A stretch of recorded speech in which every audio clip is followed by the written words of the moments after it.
there. Kaz is live here in the studio to talk about a very special cause. Kaz? Yeah, thanks, guys. Well, every year, 15,500 Aussies are told they have bowel cancer.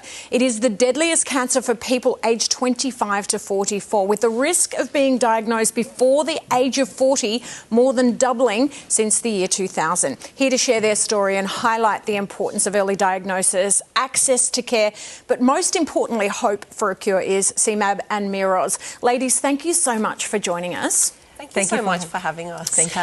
Miroz, your story is so personal with bowel cancer, with the experience of the loss of your sister. Unfortunately, she was only in her early 30s. This had a huge impact on your family and everyone around you. Tell us a little bit about your story. Afroz has left a hole in her heart. She was a young mum and has left her little boy behind. She's dearly missed every single day, and her family and friends miss her absolutely every single day. Sorry. She was such a vibrant person, and Mum and Dad have outlived her, so we have to learn how to live without her every single day. Let's talk about this, Seema, because so many people are under that misconception that bowel cancer is an aged person's illness, but your sister was diagnosed with stage 4 in her early 30s, just after the birth of her beautiful baby boy. Tell us a little bit about the statistics of bowel cancer in younger people.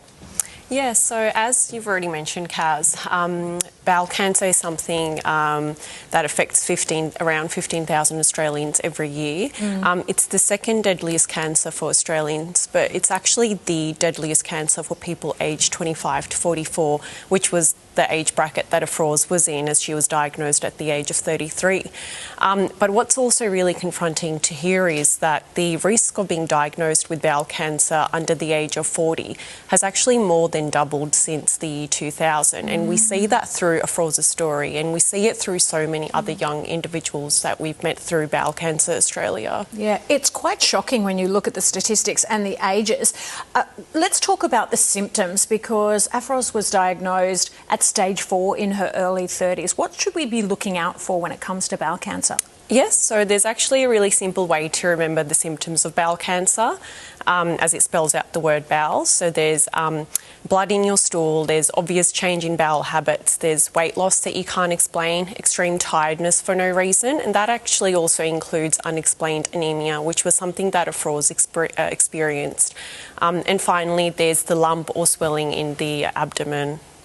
So being aware of these symptoms and actually speaking to your doctor is so important. Miroz, today is Big Apple Day. This is a big day to bring awareness to bowel cancer, not only the symptoms and what we should be looking out for, but also raising much needed funds. Tell us a little bit about the day and how everyone at home can be involved. So Bowel Cancer Australia is holding the annual Giving Day, and it is a day to raise funds for the research that is taking place with Bowel Cancer Australia for the young onset research. It is a vital cause, as it is a day that we are trying to raise money so we can help those people whose lives are affected by bowel cancer. Yeah, and of course all of the details are on your screen. If you head to the website, you can donate now and bring awareness to it as well. If you can put on your social media, share the stories, it really does bring awareness. Seema, just advice, what would you give to people who are sitting at home watching this and might have a loved one going through this? So I think my advice would be to know your body and to really advocate for your health. If the medical advice that you're getting doesn't sound right or doesn't feel right, don't shy away from not accepting that advice, and keep going until you're completely satisfied, because you're never too young to be diagnosed. So important. If you see any of those symptoms, please make sure you see your doctor. You can head online. All of the details are on your screen. Give generously as well. Ladies, thank you so much for your courage and sharing your story. Thank you so much. Back to you guys. Oh, thank you. And thank you for sharing your story. Very powerful and a very important cause. So give generously if you can.